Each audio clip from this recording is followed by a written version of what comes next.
வேலைக்கு போகலாம். அதனால குடும்ப சூழ்நிலையில போதும் படிப்பு அப்படின்ட்டாங்க. நீங்க என்ன படிச்சிருக்கீங்க? நானும் அதேதான் 2 பேரும் 7வது நீங்க போதும். நான் 15 ஆயிடுச்சு. உங்களுக்கு கல்யாணம் ஆயிடுச்சா? இல்ல, அடுத்த மாசம். இவருக்கு அவனுக்கு தான் பாத்துட்டு இருக்காங்க. இது ஓகே, இப்பதான் நல்லா தெரிஞ்சுட்டு இருப்பான்னு பார்த்தா அவனுக்கு செட் ஆகலையே. நான் பண்றேன். இவராலதான் லேட்டு கல்யாணம் வந்து பண்றதுக்கு. என்ன பண்றது, அண்ணன் வெயிட் பண்ணா இது மேல வரைக்கும் வருது. அதனால நீ என்ன சொல்றாங்க, அப்புறம் பாத்துக்கலாம். ஒரு இடத்துல பாத்துட்டாங்க, ஒரு பைக்கு தரலையாம். அந்த அண்ணன் பைக் கொடுத்தாங்கட்டு இது பைக்கு தரலையாம். பொண்ணுக்குள்ள சொந்த வீடு இல்லையா இவரு. இதுக்கு முன்னாடி கட்டினாங்கிறாங்க. அவனுக்கு எத்தனை அண்ணன்? 4 அண்ணன், எனக்கு 5 அண்ணன். ஓ, மொத்த கணக்கு தான் இது 4வது ஆளு, 5வது அண்ணன். இன்னும் 3 பேர். இவருக்கு பெருசா சின்னதா? பெருசு. இவருக்கு இருக்காது. அவங்க எல்லாம் கல்யாணம் ஆகி செட்டில் ஆயிட்டாங்க. பார்த்தாங்க இவரு இதெல்லாம் வேணும்னாரு. அதுக்கப்புறம் செட்டே ஆகல. ஒரு இடத்துல மட்டும் செட் ஆச்சு. அதெல்லாம் வேணும்னு சொன்னாலும் அது தட்டி போச்சு. அதுக்கப்புறம் அது செட்டே ஆகல. ஆனா இவரோட ஒர்க்கே வந்து கொத்தனார். ஆமா, பேசிக்கலாவே அப்படியே முடிச்ச. அப்போ 7வது முடிச்சு ஒரு 10வது 12வது டைம்ல இருந்தே கொத்தனார் வேலைங்க. ஒரு 5 வருஷமா மாதிரி 5 வருஷம் தெரியாம வச்சுருந்தான். நைட் மட்டும் வருவான். எங்க அம்மா பேய் பிடிச்சின்னு வச்சுருந்தாங்க. பேய் பிடிச்சா. அப்புறம் எங்க அண்ணன் சொல்லிட்டாரு, அவங்க கூட போயிட்டு வந்து வாசனை அடிக்கிறது. அப்புறம் கண்டுபிடிச்ச பிறகு அப்படியே வீட்டுக்கு தெரிஞ்சுட்டு அவர் பப்ளிக் அடிக்க ஆரம்பிச்சாரு. அப்புறம் நைட் மட்டும் அடிப்பான், அப்படி பண்ணிருந்தான். அப்புறமா அப்படியே விளையாடிட்டான். Any time. இப்போ அம்மா வந்துட்டாங்களா, யாருமே இல்லை, எல்லாரும் தனித்தனியாங்கிறாங்க. அதனால யாரும் இவரை கேட்கறது இல்லை. இவரா குடிக்கிறது, படுத்துக்கிறது. அப்போ அம்மா இருக்கும்போது சேர்த்து விட்டேன். அம்மா தான் சொல்லிட்டாங்க, டே நானே ஒரு மாதிரி இது போய் கூப்பிட்டு வந்துருக்கேன். அப்படி அதனால போய் கூப்பிட்டு வந்துட்டேன். ஓ, அம்மா இருக்கும்போது. அது எந்த வருஷம்? அது இப்பதான் 1 வருஷம் முன்னாடி. 1 வருஷம் முன்னாடி எடுத்துன்னு போய் சேர்த்தீங்க. ஒரு மாசத்துலயே கூட்டிட்டு வந்துட்டீங்களா? 1.5 மாசம் முன்னாடி இருந்தான். அதுக்கப்புறம் மீட்டிங் ஏதாவது போனாரா? போனானே. போய் எவ்வளவு நாள் போதை இல்லாம இருந்தாரு? கரெக்டா 2 மாசம் முன்னாடி இருந்தான். 2 மாசம் போதை இல்லாம இருந்தாரு. அப்புறம் 3வது மாசம் அதுக்கப்புறம் அதே மாதிரி ஆரம்பிச்சான். கொஞ்சம் கொஞ்சமா வீட்டுக்கு தெரியாது செஞ்சுதான் வராம நினைச்சிட்டு என்ன கம்முன்னு இருக்கான். வந்து கம்முன்னு இருப்பான். சண்டை போட மாட்டான், யார்கிட்ட சொல்ல மாட்டான். கம்முன்னு பார்த்துப்பான். ஆனால் நைட் மட்டும் டீ போட்டுக்குவான். அவன் பாதி நேரம் பார்த்தா டீ போயிடுவான். இவன் பாட்டு தூங்கி இருப்பான். சரி எதுவும் ஒரு நிமிஷம் கொடுத்துருவோம். மறுபடியும் பார்த்தா கடையில் பார்த்தா மறுபடியும் பார்த்துன்னு இருப்பான். என்னடா இது, நான் வேலை விஷயம் பண்ண, நான் வேலைக்கு போயிடும்ல. இவன் பாட்டு காலையிலே போட்டு பார்த்துருவான். நான் சாயந்தரம் போய் பார்த்துன்னு இருப்பான். சரி வேலைக்கு போயிட்டு தான் பார்த்துன்னு நினச்சிருப்பான். டிஃபன் ஆனது வந்தா என்ன சொல்லுவான், சரி அப்புறமா சாப்பிட்ற ஆடிடுவான். நான் பாதி நேரத்துல பார்த்தா அதை டிஃபனத்துக்கு எங்கன்னா போட்டுருப்பான். அப்புறம் பார்த்தா மொழி முடிச்சுட்டு பார்த்துருப்பான். சரி சாப்பிட்டு தான் பார்த்துன்னு காலையில் வேலைக்கு போயிடுவாங்க. சரி இவன் லேட்டாக தான் நான் போவான்ட்டு வந்து பக்கம் மொழி பார்த்துன்னு தான் இருப்பான். என்னடா இது பார்த்துக்கிட்டே இருக்குது. அப்புறம் பார்த்தா 2 நாளைக்கு முன்னாடி குளிப்பான். குளிக்கவே அப்புறமா தான் கிட்ட போகும்போது பார்த்தா ஒரே நாத்தம். அப்புறம் வந்து ஹாஸ்பிட்டல் போய் சொல்லுவாங்க. கேச ரொம்ப இருந்துச்சு, கைகள்லாம் வாய் ஒரு மாதிரியே போச்சு. உங்களுக்கு 10 வருஷம் ஃபிக்ஸ் மாதிரி வந்துச்சு. ஃபிக்ஸ்லாம் வரல, அதான் வாய்க்கு இதாகுது, பேச்சு வரல. அப்படின்றான். பல்லு பிடிட்டாங்க. 2 பல்லுல பார்த்தீங்களா மேலே, அதே பிடிட்டாங்க. மறுபடியும் அங்கே சேர்த்து ஒரு 15 நாள் இருந்தோம். அங்கே சேர்த்துட்டு எங்கள் அண்ணி என்ன பண்ணாங்க, இது மேலே என்ன பண்ணுறது, அங்கேயே இந்த விஷயங்கள்லாம் வந்தாங்க. 2 பேர் டாக்டருங்க வந்து இது மேலே இருந்தா தந்துறேன்னு நினச்சேன்னா வா வான்னு சொல்லிட்டு போனாங்க. எல்லாத்தையும் தடையாட்டி 20 நாள் வெளியே வந்து கரெக்டாக வேலைக்கெல்லாம் போக சொல்லல, ரெஸ்ட் தான் சொன்னான் டாக்டர். வேலைக்கே போகாத, சரி சாப்பாடு சாப்பிட்டு இது பண்ணிட்டு இருந்தான். அப்புறம் பார்த்தா நானும் 2வது நாள் வேலைக்கு போயிட்டு வந்துட்டாங்க. வேலைக்கு போயிட்டு வந்து அப்படியே கரெக்டாக இருந்தான். சரி நானும் சரி காசு எடுத்து கேட்கறதுன்னு டிஃபன்லாம் வாங்கிட்டு சாப்பாடு கொடுத்துட்டு அப்படின்னு அதுக்கெல்லாம் மறுபடியும் அதுதான் 3 நாள் நான் நினைக்கவே இல்லை. ரொம்ப ஆடு 8 டைம் பார்த்துக்கிறாங்க. என்னென்ன மறுபடியும் அதே மாதிரி தண்ணி அடிக்கிறது, படுத்துக்கிறது, இப்படியே பல வருஷங்கள் ஓடிச்சு. கட்டில விட்டு எதுவே மாட்டான். காசெல்லாம் உங்க மூலியமா ஏதோ ஒண்ணு கிடைச்சிடும், சாப்பாடு கிடைச்சிடும், இருக்கிறதுக்கு இடம், போதை அடிக்கிறதுக்கு ஏதோ ஒண்ணு காசு யாருக்கிட்ட வாங்கி சேர்த்து வச்சிருந்தாங்க. அதுல இருந்து அப்படியே கொஞ்சம் ஓடி வேலை செஞ்சு. ஓ, வேலைக்கு போய் சேர்த்து வச்சு காசு கேட்கல. சரி நம்ம எது கேட்கறது. இப்போ வந்து மொத்த நாள் வரைக்கும் போகிறது இல்லை. எலக்ட்ரிஷியன் இருப்பாரு, அங்கே இருப்பாங்க. 6 நாள் வேலை தான் இருக்கும். அது போயிட்டு வந்துட்டு சேர்த்து வச்சுருந்தான் ஒரு அமௌண்ட்டு. அதை வச்சு காலி பண்ணிட்டான். காலி பண்ணிட்டு இது பண்ணிட்டு அது என்ன பண்ணுறது. இது குடி நோயின்னும். குடி நோய் எப்பயுமே பார்த்தீங்கன்னா வளரும் தன்மையுடையதுன்னும். அதாவது முதல்ல வந்து கம்மியாக தான் குடிச்சிருப்பாரு, சும்மா ஒரு பியர் குடிப்பாரு, அப்படியே கம்மியாக கொஞ்சம் ஒரு கட்டிங் சாப்பிட்டுருப்பாரு. அப்படியே இன்னைக்கு பார்த்தீங்கன்னா 24/7 காலையில் குடிக்கிறது, மத்தியானம் குடிக்கிறது, நைட்டு குடிக்கிறது. நான் எதுக்கு முதல்ல பார்த்தீங்கன்னா லைட் போட்டு இது பண்ணிருப்பாங்க. நான் சொல்லிட்டேன் கரெக்டாக இருந்தா எல்லாம் ஃபோன் பண்ணி சேர்த்து சோதரோட எதுவுமே சொல்ல மாட்டாங்க. மௌனம் ஒரு மாதிரி இருக்கும். 3 நாளா சொல்லிட்டு தான் பக்கமா சேர்த்து விட்டுறேன். சரி இதுக்கப்புறம் அந்த கை கால எதுனா வந்துச்சு என்ன பண்றது? கரெக்ட். ஹாஸ்பிட்டல் பார்க்கறதுக்கு யாரும் இல்லை. ஹாஸ்பிட்டல் சேர்த்து நீங்களே மாறி மாறி வந்தாங்க. எல்லாரும் ஒரு ஊர்ல வராங்க. கரெக்டா பண்ணிருக்கீங்க. அவ்வளவுதான். குடி நோயில இருந்து வெளியில வரணும்னா இந்த மாதிரி குடி நோய் மறுவாழ்வு மையத்துல சேர்த்தாதான் வெளியில வர முடியும். நம்ம வந்து அப்படியே வீட்டுல வச்சுக்கின்னு சரியாவனா ஜாண்டிஸ் வந்து லிவர் போயே சேர்ந்துருவாங்க. டாக்டரே சொல்லிட்டாங்க இங்க எல்லாத்தையும் பண்ணி இதோட நம்ம பார்க்க முடியாதா, இதோட விட்டியனா நீ பொழிப்ப. ஏன்னா அப்படி சாப்பிடவே மாட்டாங்க. அதான் சார் அப்படின்னு நினைச்சுக்காங்க. சாப்பாடுல இருக்க மாட்டாங்க. அங்கே நிறைய அட்வைஸ் கொடுப்பாங்க சார் விக்னேஸ்வரில். ஏன்னா எக்கச்சக்கம் எங்கள் அப்பாவுக்கும் பயங்கர அட்வைஸ் கொடுத்துருந்தாங்க. எங்கள் அப்பா அதை மீறி அதுக்கு அப்பா வந்து ஆப்ரேஷன் பண்ணிட்டாங்க. அதை மீறி இப்போ பரவாயில்ல, அதில் வந்து ஸ்டாப்டு. சில பேர் டக்குன்னு புடிச்சுப்பாங்க. நமக்கு ஏதோ ஒரு பிசிக்கலா ப்ராப்ளம்னா இதுவாயிடுவாங்க. சில பேர் ஹார்ட் அட்டாக்கா இதுவாது நம்பாட்டு குடிக்கணும்னு குடிச்சுருப்பாங்க. அப்படியே சொன்ன ஹாஸ்பிட்டல் கூட்டிட்டு போட்டு அப்படியே இங்கே கூட்டினேன். அவர் ஃப்ரெண்டு தான் டாக்டர் தாமோதர். அவர் ஃப்ரெண்டு தாமோதர் தான் போயிட்டு செக் பண்ணி இந்த பண்ற இந்த சேனல்ல தான் கூட்டணும். ரெட்டு காட்டாங்க. ரெட்டு காட்டு சேனலி தான் கூட்டணும். நாங்கள் சேனலி கூட்டணும். யாரும் அங்கே கிடையாது. நீங்களாம் போகணும். சரி நல்லா கொஞ்சம் போட்டு பார்க்கலாம். நீங்கள் கூட்டணும். ஸோ இந்த வளரும் தன்மையோடது பார்த்தீங்கன்னா அந்த குட்டி நோயில இருந்து மீண்டு வர்றது அப்படின்றது வந்து இவங்க வந்து ஒரு கான்ஃபிடென்ஸ் வரும். ஒரு மாசம் குடிய விட்டாங்கன்னு வச்சுக்கோங்க, நம்மளும் குடிய நிறுத்திடலான்னு வரும். ஆனா வெளியில போனவனே யாரோ ஒரு நண்பரோ வேலை செஞ்ச இடத்துலயோ இல்ல அந்த இடத்தையோ பார்த்தானா டக்குன்னு கொஞ்சோண்டு குடிப்போம், முன்னாவாது இன்னைக்கு ஒரு அரை கிளாஸ் சாப்பிடுவோம், ஸ்மால் அடிப்போம் அப்படின்னு போனாங்கன்னா அவங்களால நிறுத்தவே முடியாது. கொஞ்சம் உள்ள போனோடனே இன்னும் கொஞ்சம் மட்டையாகிற அளவுக்கு அடிக்கிறது. இல்லாட்டி போதையானு வீட்டுக்கு கொஞ்சம் வாங்கி எடுத்து போய் வச்சுக்கின்னு பத்துக்கிறது. இப்படியே ஆயிடும். ஸோ கொஞ்சமா நிறுத்த தெரியாது உங்களுக்கு. அதுதான் அடிக்ஷன், அதுதான் குடி நோயினும். கொஞ்சமா குடிக்க தெரிஞ்சவனெல்லாம் குடி நோயின்னு சொல்ல மாட்டான். கொஞ்சமா குடிக்க தெரிஞ்சவன் பார்த்தீங்கன்னா கரெக்டா ஒரு லிமிட்டா குடிச்சிட்டு அவன் பாட்டு அவன் வேலையை பார்த்துன்னு யாருக்கு ஒருத்தருக்கும் பிரச்சனை இல்லாமல் சுற்றி நிற்பான். ஏதோ ஒரு தீபாவளிக்கும் பொங்கலுக்கும் அடிப்பான், ஏதோ ஒரு சாயந்தரம் அடிப்பான், ஒரு ஃபங்க்ஷன்னா அடிப்பான். அவ்வளோதான். ஒரு கேதரிங்ல கொஞ்சமா அடிச்சுட்டு அடுத்த வேலையை பார்த்துனே போயிடும். ஆனா இவங்கள மாதிரி ஆளுக்கு என்னன்னா நிறுத்தவே தெரியாது. அந்த மாதிரி பிரெயின் பேட்டர்னே அப்படி இருக்கும்.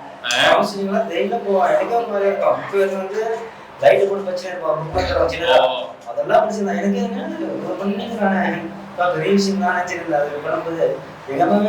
அதேதான் திருப்பி அதையே பண்ணணும். இவர் போய் திருப்பி அதே வந்து புக்கை படிக்கிறது அந்த மாதிரி மீட்டிங் போறதுக்கு வந்தாருன்னா வந்துருவாரு.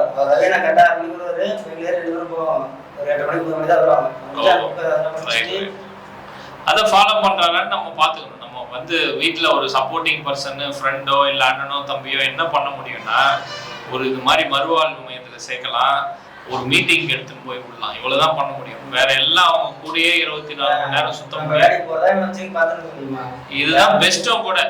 நம்ம மைண்ட் இல்லாட்டி அவங்களுக்கு என்ன பண்ணணும்னு ஏதோ பண்றதுக்கு தோணும். ஆனா எதுவுமே நிரந்தரம் கிடையாது. இதுதான் அவனுக்கா, அதாவது சொல்லுவாங்கல்ல, நல்லா வேலை செய்யறவனுக்கு மீன் கொடுக்கணுமா, மீன் குடிக்க கத்து தரணுமான்னா குடியை நிறுத்துறதுக்கு கத்து கொடுக்கணும்.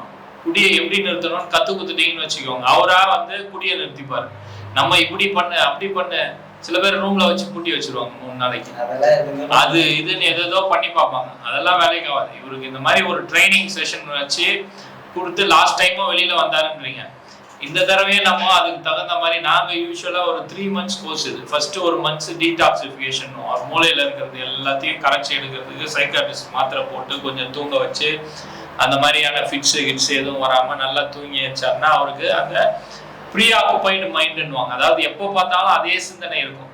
குடிச்சா நல்லா இருந்திருக்குமே, இப்போ வீட்டில் இருந்தா என்ன டைமுக்கு இருந்தா வீட்டில் என்ன குடிப்போம், அந்த ஒயின் ஷாப்ல அது இருக்குமே, எப்பயுமே அந்த தாக்கம் இருந்துட்டே இருக்கும். அது மாறுறதுக்கே 1 மாசம் ஆயிடும். அதை கூட பண்ண மாட்டான். வீட்டுல வச்சுப்பான். ஆமா. ஸோ அந்த டீடாக்சிஃபிகேஷன் முடிஞ்சதுக்கு அப்புறம் அடுத்த மாசம் பாத்தீங்கன்னா குரூப் தெரப்பின்னு உட்கார வைப்பாங்க. நமக்கு பிரச்சனை வந்து குடிதான் அப்படின்னு அவங்களுக்கு தெரியாது.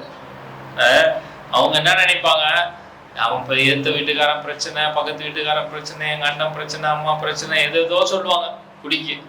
ஆனா குடி நோயின்ற ஒரு பிரச்சனையில தான் நான் மாட்டினுக்கிறேன்னு அவங்களுக்கு புரிய வச்சுட்டோன்னு வச்சுக்கோங்க, அவ்வளவுதான். அடுத்த கட்டத்துக்கு அவங்க போயிடுவாங்க. ஆமா, கல்யாணம் ஆகணும் பிரச்சனை இருக்கலாம்.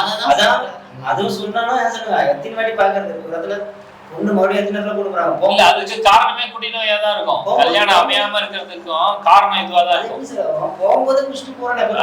அப்புறம் எப்படி வரும்? முடி வெட்டாலும் போனா அப்போ சரி முடி வெட்டணும் அப்படின்னு சொல்லி டக்குன்னு முடிச்சுட்டு வந்தாங்கன்னா அவ்வளவுதான். முடியல வெட்டணும் ஆனா வந்துட்டானா வெளியா பைக்ல இருப்பாங்க. அது இன்னொரு டம்மி அவனுக்கு எதுவும் தெரியாது. பொண்ணுக்கு போயிட்டாங்க. அவங்க நடி பார்த்துட்டு குடிச்சிட்டே வந்து அவன் போய் பொண்ணு பார்க்க போறாங்க. என்ன பண்றாங்க, பொண்ணு பார்க்கறதுக்கு போக சொல்றாங்க, முடி வெட்ட சொன்னாங்க. முடி வெட்டி தானே வரணும், போய் குடிச்சிட்டு வந்துடுறாங்கன்னா அப்படிதான் இருப்பாங்க. அதாவது எங்க போறோம் என்ன பண்றோம் அப்படின்றதெல்லாம் தெரியாது. பெத்த அம்மா அட்மிட் ஆயிருக்காங்கன்னா கூட போய் மருந்து வாங்கணும். ஆனா போற நேரத்துல மருந்து வாங்குற நேரத்துல கொஞ்சம் குடிச்சிட்டு போலாம் அப்படின்னு தான் டிஃபனே வேணா மாட்டான். ஃபர்ஸ்ட்ல நல்லா பார்த்துப்பான். டிஃபன் வாங்கினாவே வேணா மாட்டான். அவன் வேற கட்டே இருப்பான். அதுல இருந்து வாங்கி போனா கூட அந்த இதுல வந்து சாப்பிடாம அப்படியே வச்சிருந்தாரு. கார்ல அப்படியே ஸோ இதுல இருந்து மாறுறது அந்த 2வது மாசம் கொஞ்சம் அந்த டீடாக்சிஃபிகேஷன்ல இருந்து குரூப் தெரப்பி, அந்த மாதிரி சைக்கோ தெரப்பி, அந்த மாதிரியான தெரப்பிஸ்லாம் கொடுத்து கொஞ்சம் இன்டென்சிவா கவுன்சிலிங் கொடுத்து உனக்கு பிரச்சனையே இல்லை, குடிதான், குடி இல்லாம இருந்தீங்கன்னா வாழ்க்கை தெரிஞ்சிருவேன்னு சொல்லிட்டு அவரை முன்னாடி கடந்த கால வாழ்க்கையை முன்னாடி கடந்த கால வாழ்க்கையெல்லாம் ரிலேட் பண்ணி சொல்லும் போது நம்ம சொன்னோம்னா ஓரளவுக்கு அண்டர்ஸ்டாண்ட் பண்ணிட்டாருன்னு வச்சுக்கோங்க. அவ்வளோதான், அவருக்கு கவுன்சிலிங் வேலை செஞ்சிச்சுன்னு அர்த்தம். அந்த அண்டர்ஸ்டாண்டிங் இருக்கு பார்த்தீங்களா, எனக்கு பிரச்சனை இருக்கு அப்படின்னு அவர் அக்செப்ட் பண்ணிட்டு ஆமா அப்படின்னு சொல்லிட்டாருன்னு வச்சுக்கோங்க, அவ்வளவுதான், அடுத்த கட்டத்துக்கு போயிடுவாரு. இது வரைக்கும் அவர் லாஸ்ட் இதுலயும் அவர் அது மாதிரி பண்ணல. நமக்கு ஒரு பிரச்சனை இருக்குதுன்னு ஒத்துக்கல.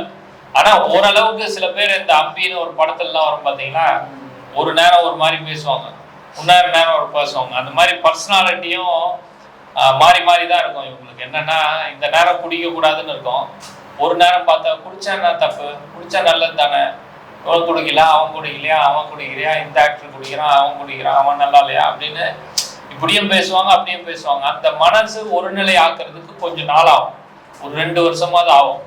ஸோ அது நாள் வரைக்கும் இந்த மாதிரி ஸ்லிப் ஆகிறது இருக்கும். ஸ்லிப் ஆகிறதுன்னு நாங்கள் எதை சொல்லுவோம்னா, இப்போ ஒரு மாதம் ஒரு ரீஹாபிலிட்டேஷன்ல சேர்ந்தாரு, வெளியே வந்தாரு, 2 மாதம் குடிக்காம இருந்தாரு, 3வது மாதம் குடிச்சிட்டாரு. இதை என்ன சொல்லுவோம்னா ஒரு ஸ்லிப் ஆயிட்டாரு அப்படின்னு சொல்லுவோம். ஆனால் ஸ்லிப் ஆனதோட நம்ம நிறுத்தக்கூடாது. என்ன பண்ணோம்னா, திருப்பியும் குடிச்சிட்டியா என்ன பண்றது, உன்னவா திருப்பியும் ஒரு ரீஹாப்ல சேர்க்கிறேன், நீ எங்கேயாவது ஒரு மாதம் திருப்பியும் போடணும், திருப்பியும் மீட்டிங் எடுத்துன்னு போகணும். இல்லாட்டி மீட்டிங்ல நீங்க போய் விடுறீங்கல்ல, உங்க அண்ணனை மீட்டிங்ல போய் விடும் போது அங்க இருக்கிறவங்க 2 பேர் நம்பர் வாங்கிட்டு, எப்பா அவன் திருப்பியும் குடிக்கிறான் ஏதாவது ஒரு வழி சொல்லுப்பான்னு அவங்க கிட்ட கேட்டீங்கன்னா, ஒண்ணு அவங்க மீட்டிங் ஒழுங்கா வாடான்னு சொல்லி கூட்டின்னு போவாங்க, இல்லாட்டி இந்த மாதிரி ரீஹாப்ல போய் ஒரு 2 வாரம் இருந்துட்டு வா, அப்புறம் திருப்பியும் மீட்டிங் வா பிடிச்சிக்கலாம் அப்படின்னு சொல்லிட்டு சேர்த்துருவாங்க. அந்த மாதிரி நமக்கு அந்த கேப்பை விட்டுறக்கூடாது. ஒரு 2 வருஷம் அவ்வளவுதான், திருப்பியும் பழைய நிலைமைக்கு போய் லிவர் மோசமாயி திருப்பியும் ஃபிட்ஸ் வந்து அது வந்து இது வந்து எடுத்துன்னு வந்து சேர்க்கறதோட கொஞ்சம் ஏர்லியரா கண்டுபிடிச்சு எடுத்துன்னு வந்து சேர்த்துடணும். அந்த ஸ்லிப் வந்து இருக்கதான் செய்யும். ஆனா சில பேர், அது ஒரு 100 பேர் டிஸ்சார்ஜ் ஆகிறோம்னு வச்சுக்கோங்க, அதுல ஒரு 70 பேர் நல்லா ஸ்லிப்பே ஆகாம பல வருஷங்கள் ஓட்டிடுவோம். அந்த 30% இருக்கு பார்த்தீங்களா, கொஞ்சம் ரொம்ப வருஷம் அடிச்ச கேஸு இல்ல, அவங்களுக்கு அவ்வளவுதான் டக்குன்னு பிடிக்க முடியாது, எது ஒண்ணுத்தையும் டக்குன்னு பிடிச்சிக்க முடியாது. அவங்க ஒய்ஃப் எல்லாம் திடீர்னு ஓடி வருவாரு, அந்த அக்கா வீட்டு ஓட்டிப்பாங்க அப்படி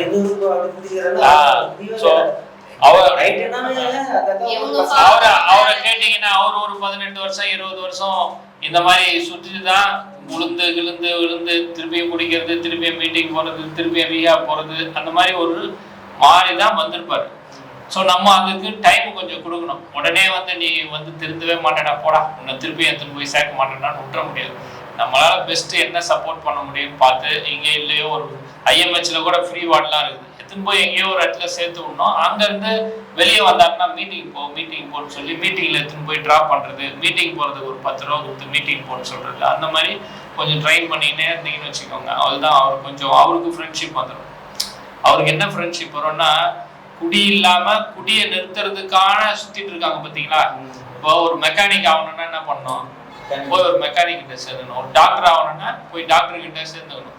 அப்போ ஒரு எக்ஸ்பீரியன்ஸ் கிடைக்கும். அந்த மாதிரிதான் இந்த குடி போதையை உண்ணோன்னு வச்சுக்கோங்களேன், குடி போதையை உடணும்னு ஒரு கும்பல் சுத்திட்டு இருக்குது. அவங்க கூட சேர்த்து விட்டீங்கன்னு வச்சுக்கோங்க, நம்மளும் உண்ணும் எப்படி விட்டான், இவன் எப்படி விட்டான், அவன் எப்படி விட்டான் அப்படின்னு கேட்டுக்கிட்டே வந்துடுவாங்க. ஸோ அந்த சூழ்நிலையை ஏற்படுத்தி கொடுக்கலாம் நம்ம, சரிங்களா. ஸோ அதனால நீங்க கரெக்டாக தான் பண்ணிட்டு இருக்கீங்க, பண்ணுங்க. இந்த கேப்பை ரொம்ப விடாம பண்ணுங்க. இந்த குடி போதையிலேருந்து வர்றது வந்து கொஞ்சம் கடினம் தான், நம்ம நினைக்கிற மாதிரியும் ஈஸியாக விட்டுற முடியாது. ஒரு வாட்டி மாட்டிக்கிட்டாங்க சுழல்ல அப்படின்னா, அந்த சுழல்ல ஏஞ்சி வரவங்க எல்லாரும் ஏஞ்சி வந்துட முடியாது. அதுக்குதான் சொல்லுவாங்க கடவுள் திருப்பியும் இருக்கணும் அப்படின்ட்டு. ஸோ உங்களுக்கு நம்பிக்கை இருக்குதோ இல்லையோ அவருக்காக ஒரு ப்ரேயரை பண்ணிக்கோங்க, சரிங்களா?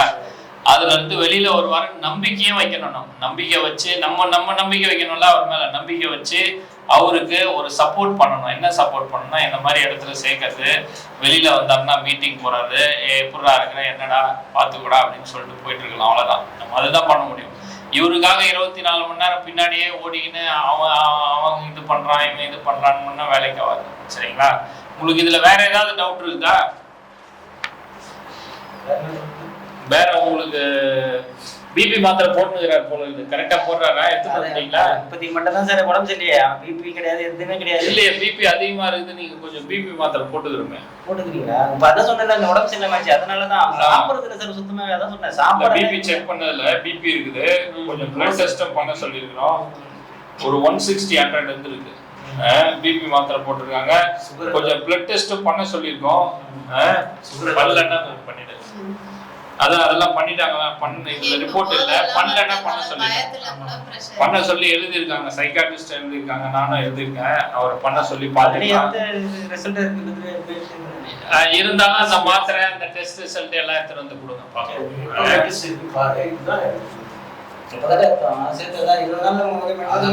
எடுத்துட்டு வந்தீங்க கொடுங்க. அவங்க டாக்டரும் நாங்க பாத்துட்டோம்னா வேற ஏதாவது அவருக்கு பண்ணணுமா என்னன்னு முடிவு பண்ணுவோம், சரிங்களா? தைரியமா இருங்க, அண்ணன் நல்லா வந்துருவாரு, சரிங்களா? அவங்கள சொல்லுங்க, இல்ல அவங்கள அடுத்த வாட்டி அடுத்த மாசம் அவங்கள கூட்டுவாங்க. அவங்களுக்கும் இந்த மாதிரி கவுன்சிலிங் கொடுத்தோம்னா சப்போர்ட்டிங் பர்சன் கொஞ்சம் ஸ்ட்ராங் ஆயிடுவாங்க.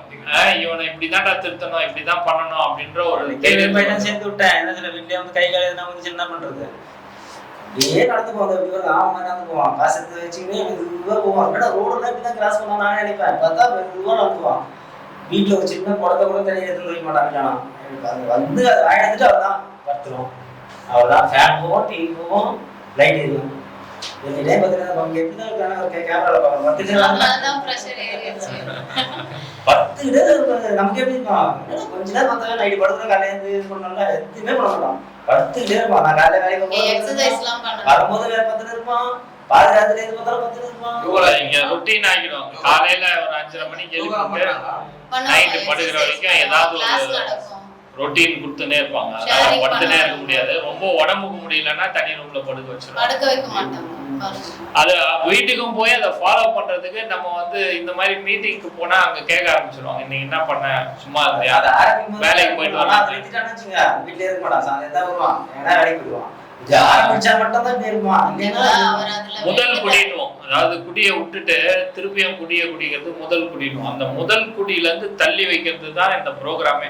அடுத்த குடியை குடிக்காம இருக்கிறதுக்கு எப்படின்னு ஒரு நாள் போராட்டம் இப்படின்னு சொல்லி கொடுத்துருவாங்க. இன்னைக்கு ஒரு நாள் குடிக்காம இருப்பா அப்படின்னு சொல்லிட்டு, அதாவது மாத்தி யோசின்னுவாங்கல்ல. முன்னாடி வந்து அவர் எப்படி யோசிப்பாருன்னா, இன்னைக்கு குடிச்சிட்டு நாளைக்கு குடிக்காம இருக்கலாம்னு யோசிப்பாரு. இப்ப நாங்க என்ன சொல்லுவோம்னா, அவருக்கு இன்னைக்கு குடிக்காத, நாளைக்கு காலையில ஏஞ்சி அதையே சொல்லு, இன்னைக்கு குடிக்கல நாளைக்கு பாத்துக்கலாம் அப்படின்னு ஒரு நாளா தள்ளி போடு, ஓடிடும் அப்படின்னு சொல்லுவோம். அதனால இன்று ஒரு நாள் மட்டும் குடிக்காதுன்னு தான் அவருக்கு சொல்லி அனுப்புவோம். அது மாதிரி நம்ம ரொம்ப அவரை வந்து ஃபியூச்சரிஸ்டிக்கா யோசிக்காம, இன்னைக்கு குடிக்காம இருக்கிறதுக்கு என்ன வழின்னு பாடுறா, மீட்டிங் போடா, வேலைக்கு போடா அப்படின்னு ஒரு நாளா தள்ளினாங்கன்னா ஈஸியாயிடும் வாழ்க்கை. கடன் தொல்லை கிடையாது, வீடு கிடையாது, கரண்ட் பில் கிடையாது, போகுது இல்லை, எதுவுமே பண்ண போதில்லை. சாப்பிட்றது கூட நாங்களே வாங்கி தரோம். வேலைக்கு போனியா நீ வீட்டுல இருக்குது, அவ்வளவுதான். அதுக்கு இருக்க மாட்டான் பாத்துங்க. அதுவே தப்புதான் நீங்க செய்யறது. அதுல எந்த தொல்லை நிறைய அப்பா அம்மா செய்யறது நீங்க அண்ணன் தம்பிங்க செய்றீங்க. அவருக்கு கரெக்டா சொல்றாங்க. அவங்க ஃபாதர் கிட்ட இருந்து ரீஹாப்ல இருந்து இப்ப மாறி இருக்காராம், வேற ரீஹாப்ல இருந்து. ஆபரேஷன் பண்ணதுனால அவங்க அப்பா அப்படியே ஒரு மேஜிக் அந்த இதுல ஒரு மேஜிக் இவருக்கும் அப்படி மேஜிக் நடக்கணும் தான் இந்த ட்ரீட்மென்ட். ஐயோ ஆபரேஷன் ஆயிருக்கோ அப்படின்னு நினைக்கல, அதுல இருந்து மீண்டும் வந்தாரு அப்படின்னு நினைக்கல. மேஜிக் இல்ல, நீங்க சொல்றது கரெக்ட். அவரா பாத்துக்க, அவரா வேலையை செஞ்சுக்க பழகணும். பாசத்துல வந்து அவருக்கு எல்லாம் செஞ்சு விட்டுட்டாங்க, அவர் பழகிட்டாரு. செய்யறதுனா இதுதான் இப்ப செஞ்சீங்க பாருங்க, இதுதான் அவருக்கு பெஸ்டா. நீங்க அதெல்லாம் பண்ணாதீங்க, இங்க வேலை எல்லாம் பாத்தீங்களா பசங்க அவராதான் வேலையை பாத்துக்கணும், எல்லா வேலையும் அவரதான் ட்ரை பண்ணணும். நீங்க ட்ரெஸ் துவைக்கிறீங்க, அதனாலதானே யாருங்க அதான் நிறைய அப்பா செஞ்சுட்டீங்க. இதே கவுன்சிலிங் ரெட்டேரி குமரன் ஹாஸ்பிடல்ல நிறைய சாம்சங் உங்க இதுல இருந்து நிறைய ஒர்க்கர்ஸ் வந்திருக்காங்க. நிறைய மணிகண்டன் உங்களுக்கு தெரியுங்களா? இங்க சிஎம்எஸ் காம்பனன்ட்ஸ்லாம் ரெடி பண்றாங்க. நிறைய நீங்க ஃபுல்லா நிறைய போர்டு இருக்கும். ஒரு இது போட்டு நீருக்கு நன்றி போட்டு வச்சிருப்பாங்க. ஓகே அவரு மாமா தான். அதனால பார்த்துருப்பீங்க. வீருக்கு நிறைய ப்ரோனான்ஸ் நிறைய பேர் வரும். கவுன்சிலிங்லாம் நிறைய கொடுப்பாங்க. ஆனால் பார்த்துருப்பீங்க. அதான் இங்க வரும்போதே நான் நினைச்சேன் இங்க பார்த்துருப்பீங்க. டக்குனு கெஸ் ஆகும். நீங்க கேட்டு வந்தா டக்குனு கெஸ் ஆயிடுச்சு. பார்த்த உடனே கெஸ் ஆயிடுச்சு. வேற ஏதாவது டவுட் இருந்ததுன்னா நீங்க வந்து கேளுங்க. ஒன்னும் கேமரால தான் காட்டுவோம். கேமரால தான் சொல்ற நேர்ல எனக்கு தெரிஞ்சு ஒரு மாசம் அவங்க அப்புறம் நேர்ல பார்த்தா வரணும்னுவாங்க. மைண்ட் மாறிடும். திருப்பி பஸ் வந்து ஸ்டார்ட் சொல்றாங்க. நானே நேர்ல தேவையில்லைன்ற கேமரால காட்டுங்க. கேமரால பாருங்க. அப்ப நேர்ல பார்த்தா என்ன சொல்லுவாங்க? வா கூட்டி போற கம்பெனி பாருங்க.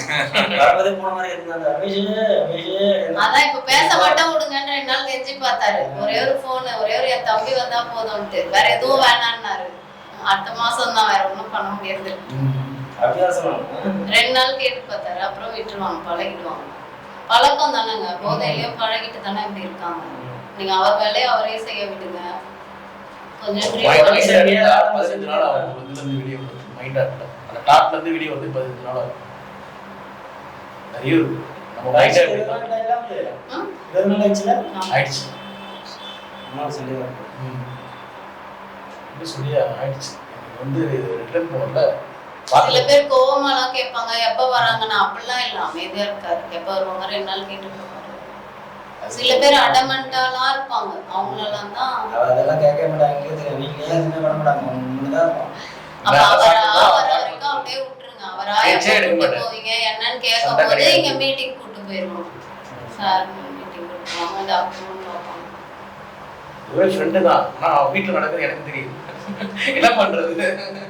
போய் பார்த்து சப்போர்ட் பண்றேன். அடிக்கடி போறோம் பாக்குறோம். சரிங்க சார். Okay, thank you sir. பார்க்கலாம்.